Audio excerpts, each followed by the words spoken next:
hindi naman lingid sa kaalaman ninyo that they are designated terrorists na, di ba? Like for instance, the Abu Sayyaf, the Maute, the BIFF, the Dawla Islamiyah, yan yung mga, and the CPP, NPA also. But there are things that we have to address. And these are the potential terrorists. So, may I say the word potential terrorists.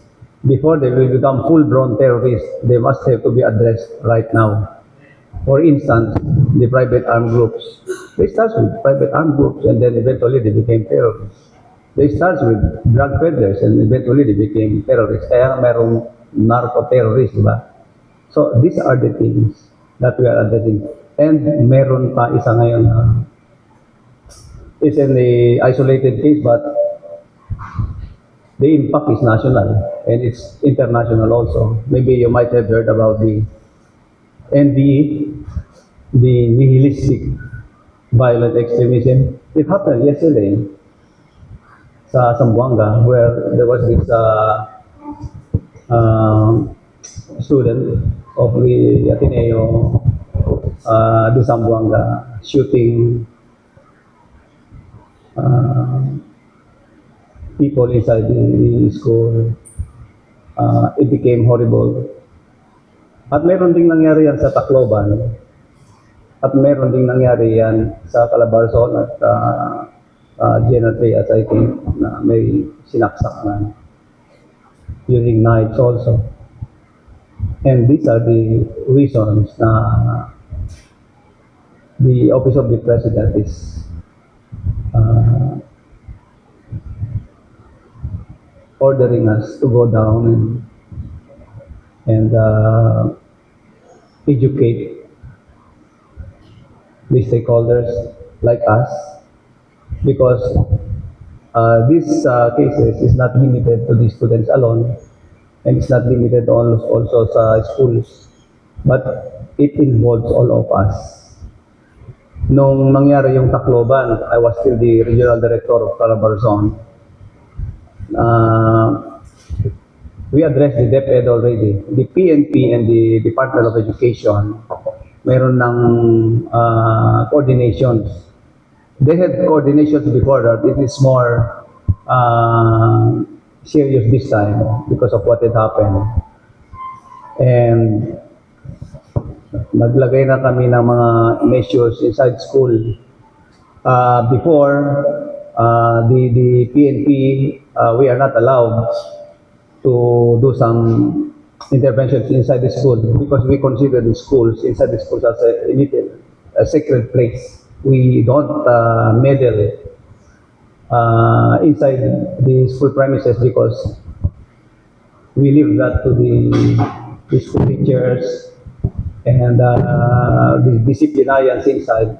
We operate just outside, but this time the DepEd allows us, I mean the PNP personnel, the law enforcement to be more participative and do the counterintelligence inside. Unfortunately, what had happened sa Zamboanga yesterday, parang there's a failure. Well, obviously there was, na nakalusot yung M16 rifle and 2 pistols. And those pistols owned by the parents.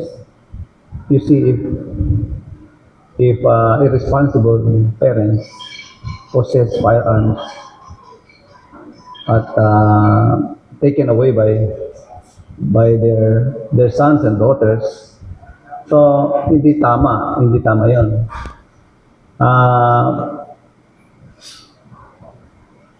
The law enforcers or members of the security forces like us, we're trying everything to address these issues. No, we go for proactive measurements. Well, I say it again. It's prevention is better than cure. We delve more on the prevention this time, and even before.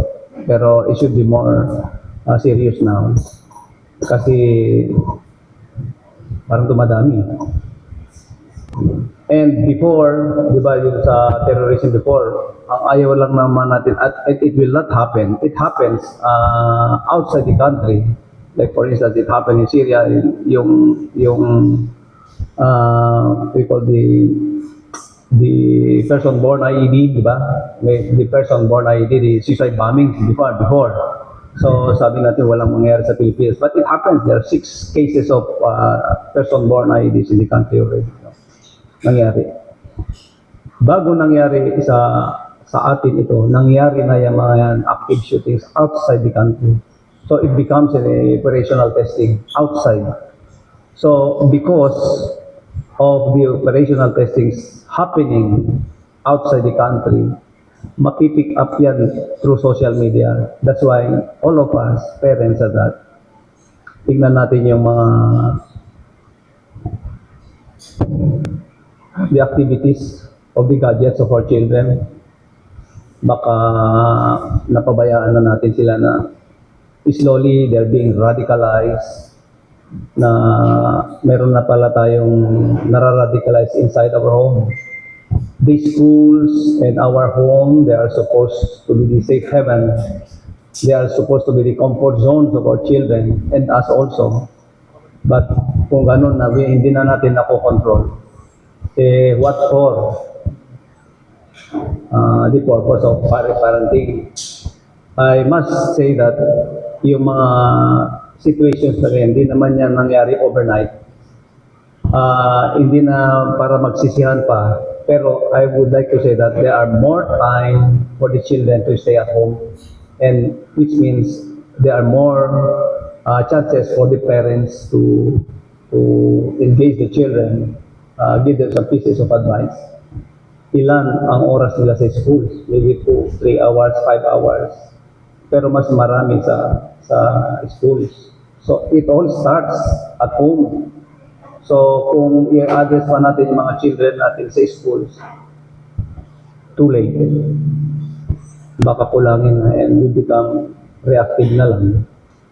Radyo ng Bayan, kay Yusek. Sir, this and nihilistic violent extremism po is, sabi mo kanina, nangyari na to abroad, no? It's because in the US, grabe yung karampant yung active shooting or mass shooting sa mga schools. Dito ba sa Philippines, sir, kailan ba to possible na dumating? And ano po yung means, bakit naitasa ito dito sa mga kabataan natin sa Philippines? The psychology of our children, they're adventurous this time. Kasi ang spending bill in Congress na ibaba na yung age ng wherein they can charge violations under the law, di ba? Kasi the crime committed by age of majority, which is 18 above, parang nakukommit naman na ng 12-year-old, nakukommit na ng 10-year-old. We have many cases like that also. In fact, during our time, may time in Calabarzon, may rape cases na nangyari, committed by 12-year-old, 13-year-old. Hindi ko masabi kung kailan dumating talaga yung nihilistic violent extremism. We became aware when there were instances of we can say it radicalization expressed into violence by our children. So ang isang very significant yung nalaman talaga buong bansa yung nangyari sa Tacloban. That's the first. Parang there's a comparison doon sa, hindi mabasa but it was a German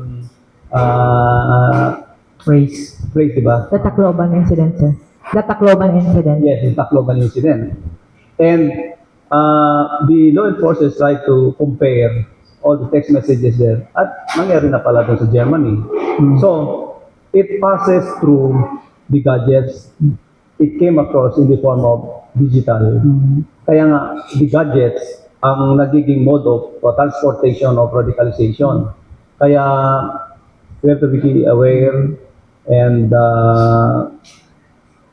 we supervise our children. Not necessarily na we could do the man-to-man against them, but dapat alam natin kung paano engage yung mga children natin. Our children, they are supposed to be our future. But kung meron na ng ganyan na mga children, how can they be the hope of the next generation? Hatchery, these schools are supposed to be the breeding ground of hopes and of the future, but kung ganun naman, so what for? So, sir, based sa mga kumakalat sa social media ngayon, sir, no, many people blaming this kind of parang expression, no, dun sa mga online games like Roblox. Yes, yan na, nabanggit yan doon sa Tacloban. So, like Roblox, kasi parang ang ano daw, kasi hindi ko maintindihan kasi yung games namin sa panahon namin is mas violent pa kaysa dito, but or Ano bakit bang game mo? yung mga GTA, yung mga ano, yung mga Rogue Spear, yung mga ganun na mga That's not our game during our time. Ano lang kami, yung, alam mo yung shatong? kasi during our time is mas violent yung video games before, but then hindi naman umabot sa ganito. But right now, pambata kasi itong Roblox. But why is it that sinasabi na nagre-result na into ganito active shooting? And meron pala daw ano niyan, no, while they are playing, they have this parang chat room. Yes. Na tinatawag natin na Discord, kung saan doon sila nagko-communicate, and then in that app, a messaging app, doon pala sila nagbibigay ng mga missions pala daw. I don't know if naging part na to sa inyong magiging program, no? The anti-cybercrime is coming, I think, pumasok na sila dyan. There are measures being undertaken by the PNP already.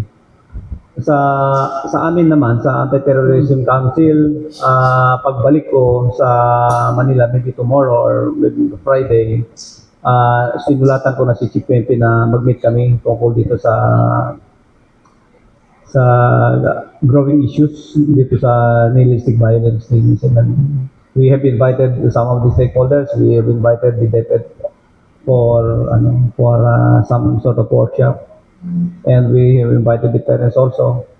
We need experts now to address the situation, kasi mas maganda kung yung expert ang umadress.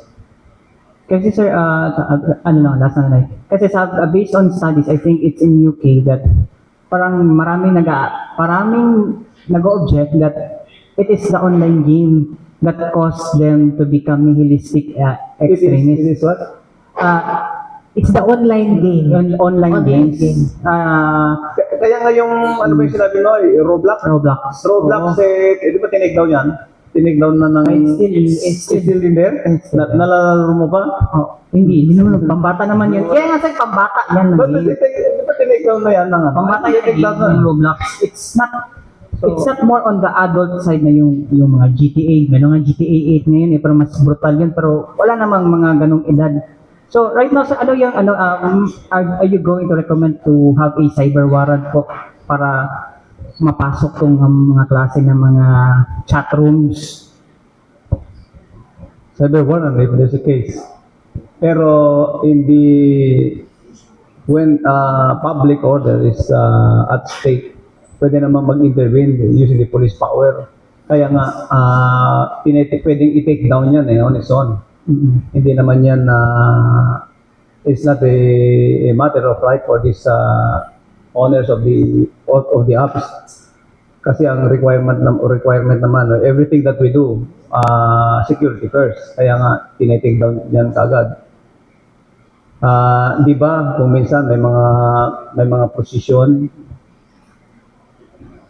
like for instance, na-experience ko ito sa Black Nazarene on January, di ba? Pag may position, take down yung pinapa-take down namin yung mga cell sites doon sa area para walang communication because it involves security. So I think that's one of the measures na pwedeng gawin in the moment na walang may offer pa na long-lasting solution. The law enforcement can only offer immediate solution, but the whole of government approach pasok yung iba-ibang agencies of the government para we can have a long-lasting solution.